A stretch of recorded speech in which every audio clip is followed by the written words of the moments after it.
Bonjour, aujourd'hui on va voir le circuit RLC série.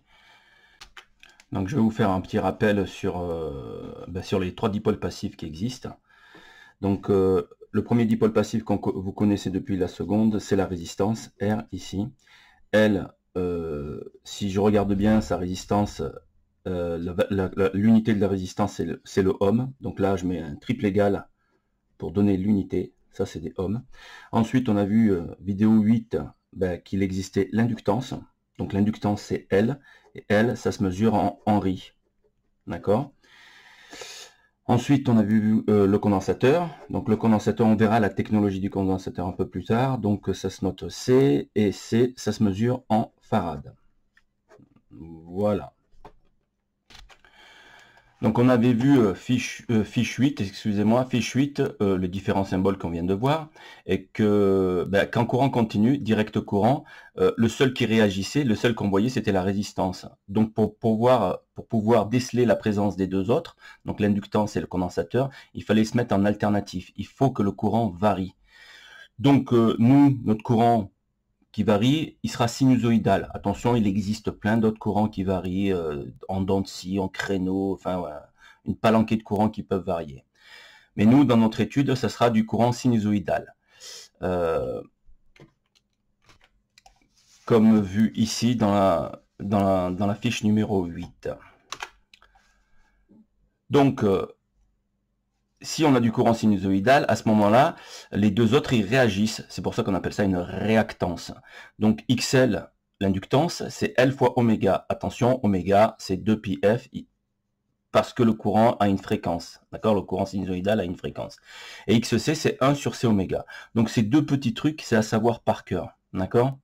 Ensuite, quand on regarde la boîte vue de haut, s'il n'y a qu'un seul élément, à ce moment-là, dans un circuit, s'il n'y a qu'un seul élément et que c'est la résistance, on peut dire que ZR égale R. Donc l'impédance de la résistance est égale à la résistance elle-même. Donc on parlera toujours d'impédance, c'est le global, c'est la boîte globale. Je vous expliquerai ça dans 5 secondes. Alors maintenant, si dans un circuit, il n'y a qu'une seule inductance, à ce moment-là, l'impédance de ce circuit, c'est égal à la réactance. Et pareil pour le condensateur. S'il n'y a qu'un seul condensateur dans le circuit, et bien à ce moment-là, l'impédance du circuit est égale à la réactance du condensateur. Donc la réactance, c'est XC. Donc on reprend ici. Donc maintenant, moi j'ai mes trois dipôles passifs. Si je décide de leur appliquer une tension continue alternative, voilà, je la dessine. Attention, donc c'est du continu alternatif. Donc là, j'ai ma tension U de T. Et là, c'est le temps qui passe. D'accord? À ce moment-là, cette tension, elle aura une fréquence. Donc F est égal, on va fixer ça à 50 Hz, par exemple. Excusez-moi, aujourd'hui, Hertz, j'y arrive pas à l'écrire, à 50 Hertz. Attention, aux États-Unis, la fréquence est de 60 Hertz, par exemple. D'accord? Alors, une fois qu'il y a une fréquence, c'est qu'on peut, donc, s'il y a une fréquence fixe, c'est qu'on peut calculer à l'oméga. Et l'oméga, donc, la pulsation, c'est 2pi que multiplie F. Voilà, ça, c'est à savoir aussi par cœur. D'accord? Je vais donc appliquer cette tension à chacun des éléments. Donc, si je prends ma résistance, toujours pareil, j'envoie mon courant I, petit i, n'oubliez pas petit i, petit u, parce que ça varie par rapport au temps. Donc ici, on a ça. Donc maintenant, si je prends la grande boîte, si je décide de regarder de plus grand, ben voilà. La grande boîte, c'est Z. Donc ici, si je commence à regarder, ça c'est U aux bornes de la résistance. Ça, c'est le courant I qui passe dedans. Excusez-moi, c'est le courant I qui passe dedans. Si vous regardez bien, Z et R, c'est la même chose. Donc, la tension qui est ici, c'est la même pour la grande boîte bleue. Donc, pour cette boîte bleue, on parlera de ZR, l'impédance de la résistance. Alors, Z, petit r en indice, on est d'accord? Je fais la même chose pour l'inductance, toujours la même chose. Voilà, je mets un petit courant qui passe là-dedans. Alors, notez qu'ici, le courant, je les appelle de la même manière. J'ai pas envie de me casser la tête, je fais ça, et là, c'est le petit u. Maintenant, si je regarde bien ça, vu qu'il y a une pulsation et un courant alternatif qui passe dedans, on va appeler ça du XL. XL, c'est la réactance d'inductance. Maintenant, si je prends la grande boîte,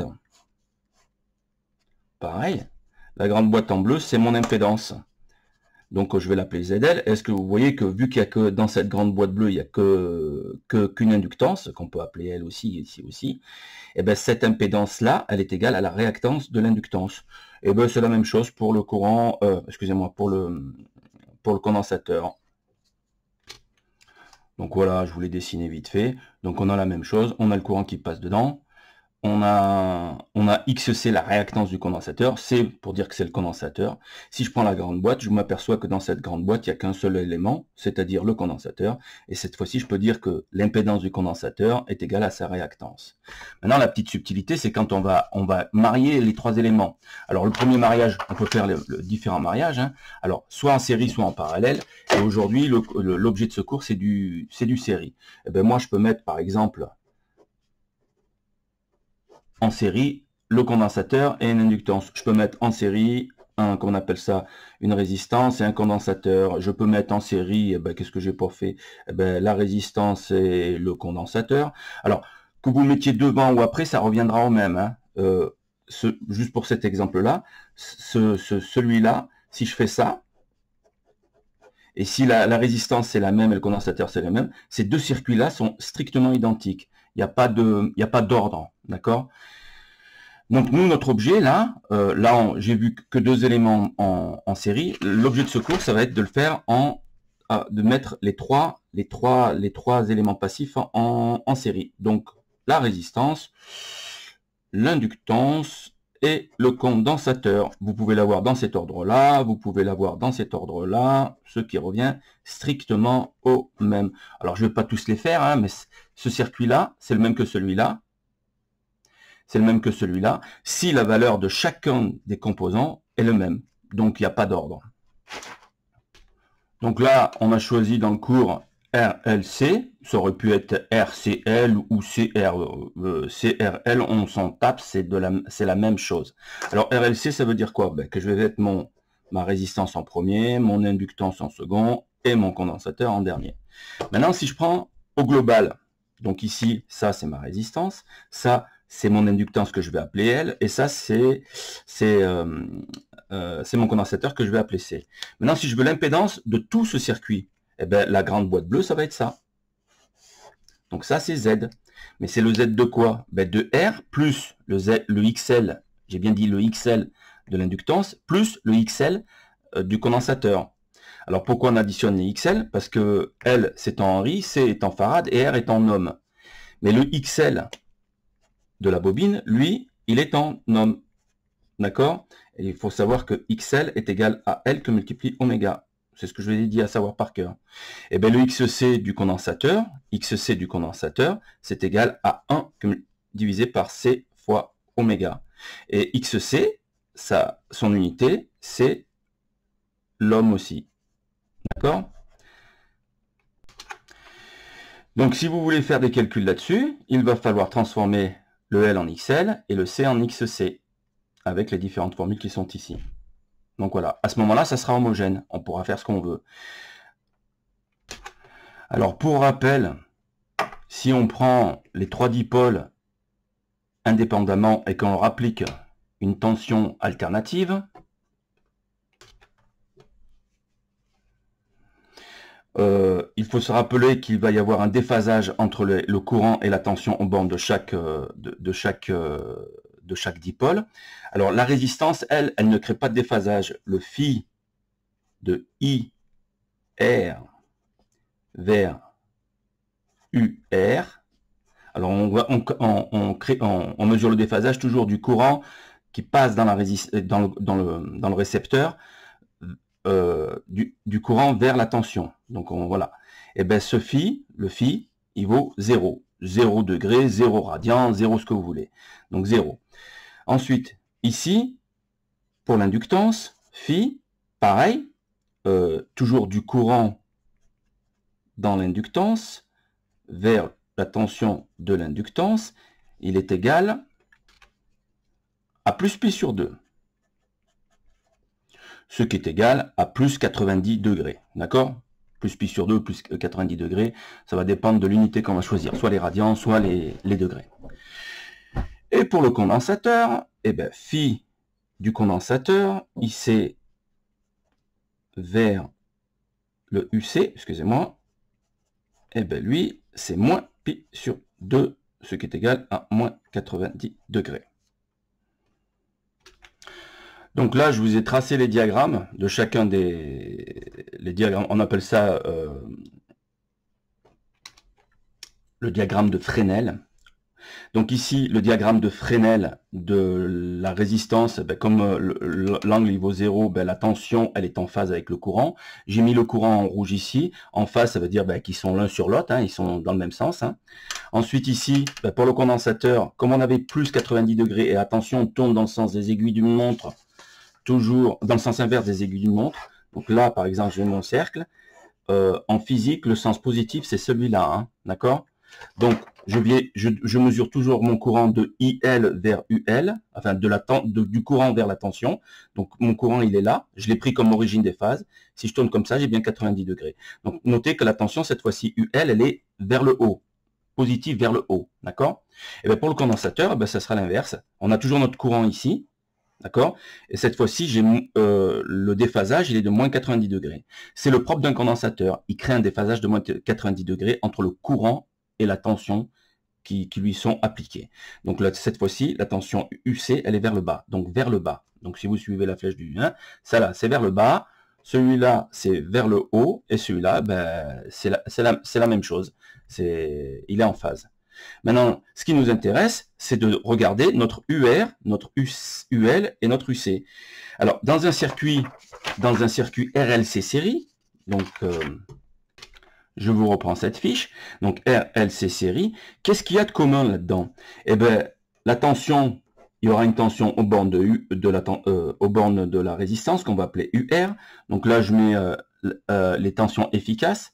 Il y aura une tension ici aux bornes de l'inductance qu'on va appeler UL, et il y aura une tension ici aux bornes du condensateur qu'on va appeler UC. Mais la tension globale, c'est la tension bande de Z. Z, il commence ici et il finit ici. Si je fais moi cette tension-là, que je la trace, ça me fait ça. Ça me fait UZ. D'accord? Eh bien, dans un circuit RLC, qu'est-ce qu'il y a de commun? Ben, si vous regardez bien, si j'applique une tension à Z, j'ai un courant I. Et ce courant I, il passe dans R, je pourrais l'appeler IR. Ouais, mais il va passer aussi dans L. Je pourrais l'appeler aussi IL. Et puis il va aussi passer dans C. Donc je pourrais l'appeler IC. Alors, on va pas l'appeler IRLC, on va tout simplement l'appeler I. En sachant pertinemment qu'il passe dans R, dans L et dans C. Donc s'il y a 10 électrons qui rentrent dans R, il y en a 10 qui vont sortir de R, ils vont rentrer dans L, et ainsi de suite. Donc ici, je récupère mes 10 électrons. D'accord? Donc ici, je vais prendre comme origine des phases le courant. Le courant, pourquoi? Parce qu'il est commun aux 3 dipôles. Il est commun. Et bien là, je vais dessiner mon axe.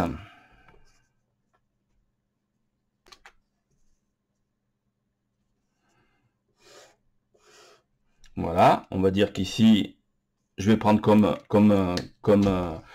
référence eh bien, le courant I. Le courant I qui passe dans... Voilà. Ensuite, je sais que UR, ben, il habite ici. Je sais que UL, il habite ici. Et je sais que UC, il habite ici. Donc je me retrouve avec 3 vecteurs qu'il va falloir que j'additionne. Donc pour rappel, UR, il est en phase. Donc ici, on a bien UR en phase. UL, il est vers le haut par rapport au courant qui passe dedans. Et, donc, excusez-moi, UL, voilà, j'y arrive pas là aujourd'hui. Et puis UC, ici, il est vers le bas. Donc par rapport au courant. Donc comme le courant dans le circuit RLC, il est commun à tous, on a notre origine des phases. Maintenant, le but, c'est de les additionner. Donc là, on va additionner les vecteurs tension. Alors, il y a trois possibilités. Eh bien, ici, donc je vous disais donc qu'il y avait 3 possibilités. Soit UL est plus grand que UC, à ce moment-là, ben, le circuit sera vers le haut. Soit UC est plus grand que UL, c'est-à-dire que à ce moment-là, le circuit total, la tension totale sera vers le bas. soit UL est égal à UC, à ce moment-là, on va voir que comme ils sont en opposition, ça va s'annuler. À ce moment-là, la tension elle sera sur cet axe-là. Donc on va voir l'objet de cette étude. D'accord?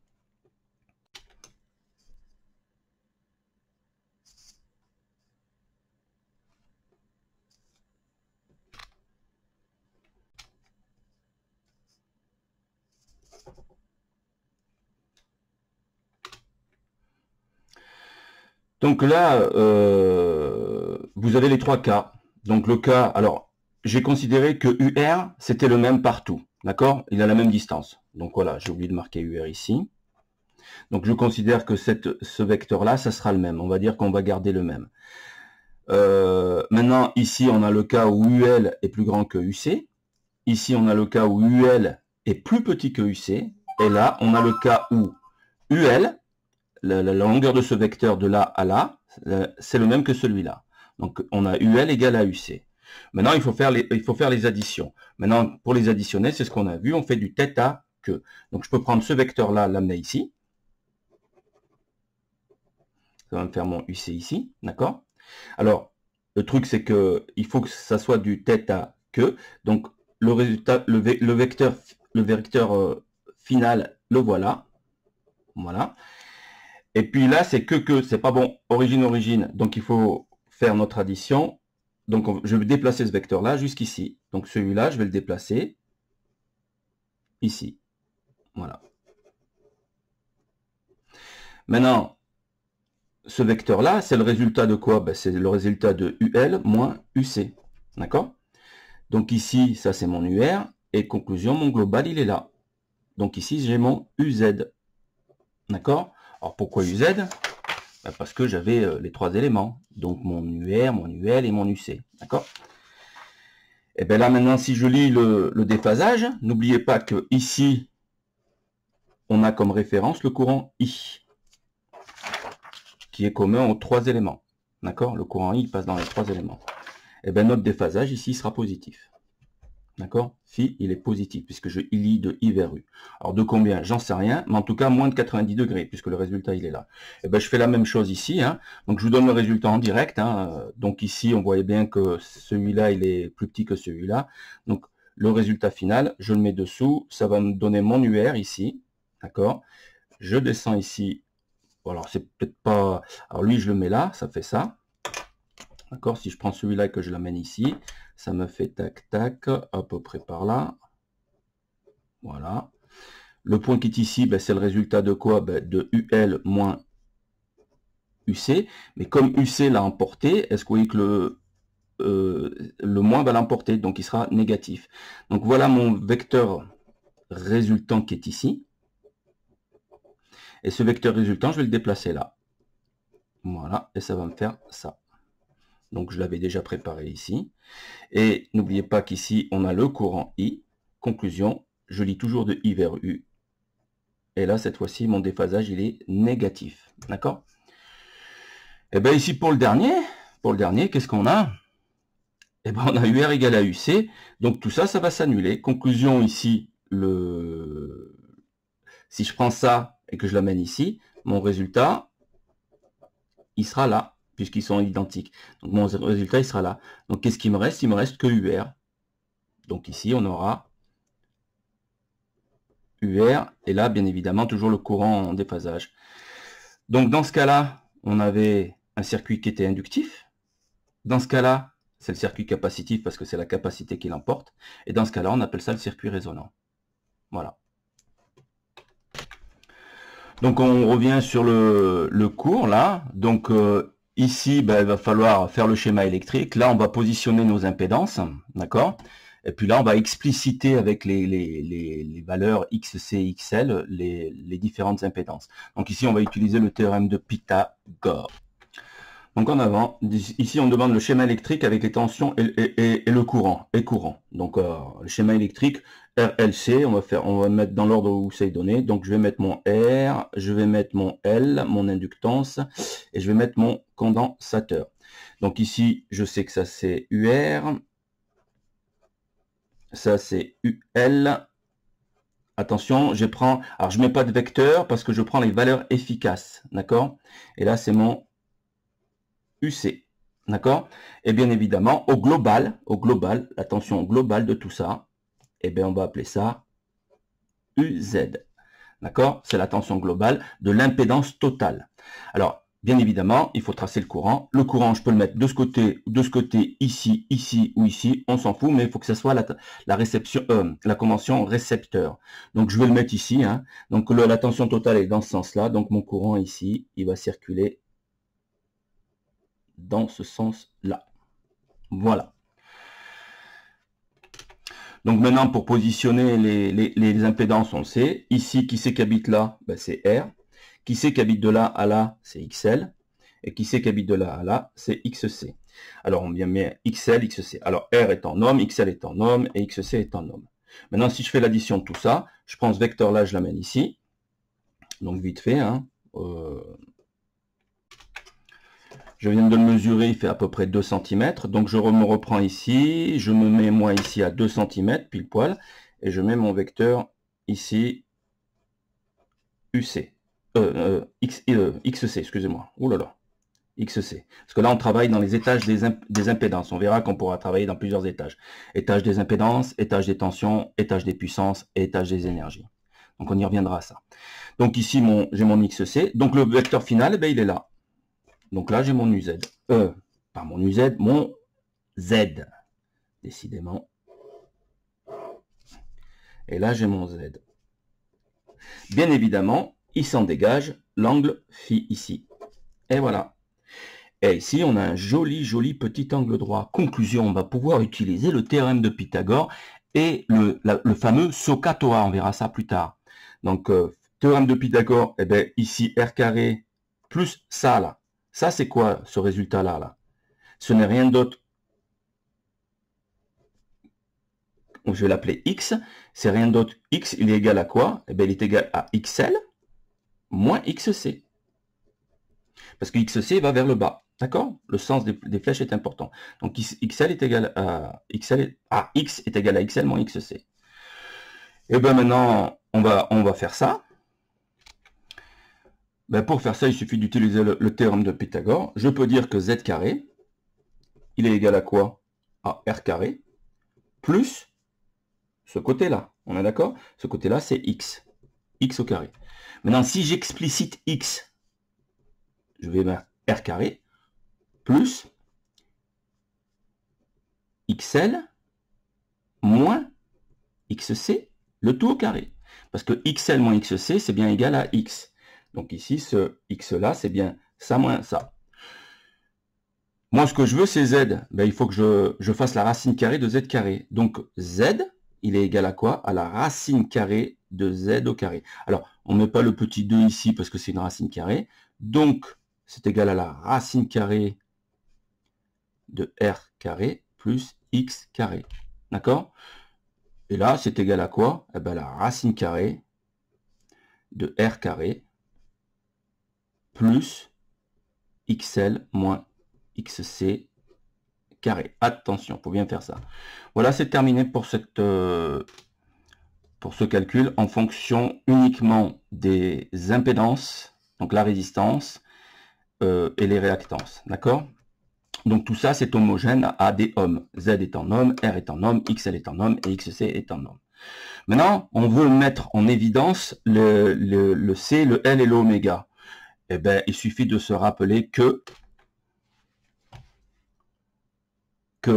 XL est égal à L fois oméga et que XC est égal à 1 sur C oméga. Donc on va, à la place de XL, on va mettre l'oméga et à la place de XC, on va mettre 1 sur C oméga. Donc je reprends vite fait le résultat précédent. Donc j'ai mon Z, il est égal à quoi? Ah ben, la racine carrée de R carré plus XL moins XC, fermeture des parenthèses au carré, et la racine carrée, elle s'adresse à tout le monde. Et bien cette fois-ci, j'ai marqué Z est égal à R carré plus, alors XL c'est L que multiplie oméga, moins XC c'est 1 sur C que multiplie oméga, fermeture des parenthèses, et le tout au carré. Et ça y est, c'est terminé pour celui-là. Donc la question ici, le dipôle est-il capacitif, inductif ou résonant? Ben, comme on a vu précédemment, vous voyez qu'en angle phi ici, si phi il est positif, on sait qu'il est inductif. Alors pourquoi il est inductif? Ben, parce que XL était plus grand que XC. Donc c'est la réactance d'inductance qu'il a emporté par rapport à la réactance de capacité. Conclusion ici, le circuit, il est inductif. Donc ici, il suffit de marquer que XL étant supérieur à XC, alors le circuit est inductif. Donc là, cette fois-ci sur la deuxième page, ben, qu'est-ce qu'on a? Ben, toujours le même circuit, il n'a pas changé, hein. Donc il faudra refaire ça là-dessus, c'est le même circuit, il n'y a rien qui change.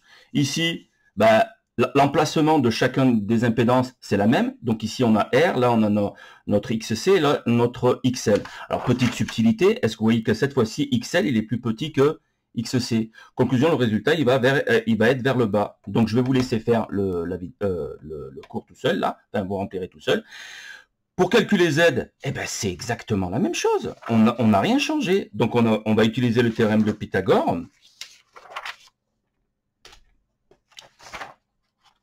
Avec ça.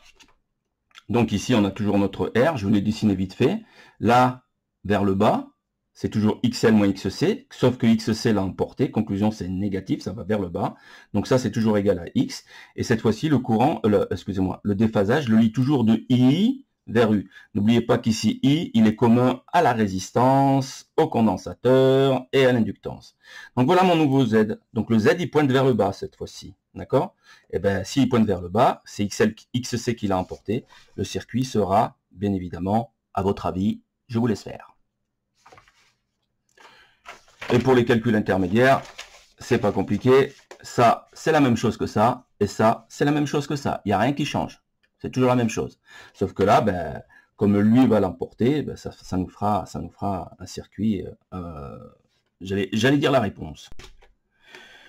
Pour la troisième feuille, ben pareil, hein, le circuit ne change pas, c'est le même, c'est du répétitif, on se répète, hein, voilà, ça va faire la troisième fois que vous le faites. À petite subtilité, cette fois-ci, vous avez toujours votre, ici, c'est toujours la même impédance qui habite ici, ici c'est toujours la même impédance qui habite ici, et ici c'est toujours la même impédance. Je peux le dire autrement, ici c'est la résistance, ici c'est une réactance L, et là c'est la réactance C. D'accord? Réactance du condensateur. Petite subtilité, est-ce que vous voyez que ce vecteur-là, c'est le même que celui-là, en longueur, sauf qu'ils sont en opposition. Conclusion, c'est quand vous allez les additionner, eh bien, le résultat il va tomber ici. Donc, il va vous rester plus que ce vecteur-là. Alors, pour le calcul, pareil, il n'y a rien qui change, rien du tout. Donc, ça, il suffit de le reporter ici. Donc, vous allez faire votre Z au carré. Alors, vous aimez bien, monsieur, c'est un triangle plat. Oui, c'est plat. Oui, mais le triangle plat existe. Donc, vous allez faire le même calcul ici. Ça, exactement la même chose. Sauf que là, comme vous aurez que XL moins XC, c'est égal à 0, puisqu'ils sont identiques et en opposition, eh bien, il ne va plus que vous rester que R. Après, à vous de deviner s'il est capacitif, inductif ou résonant.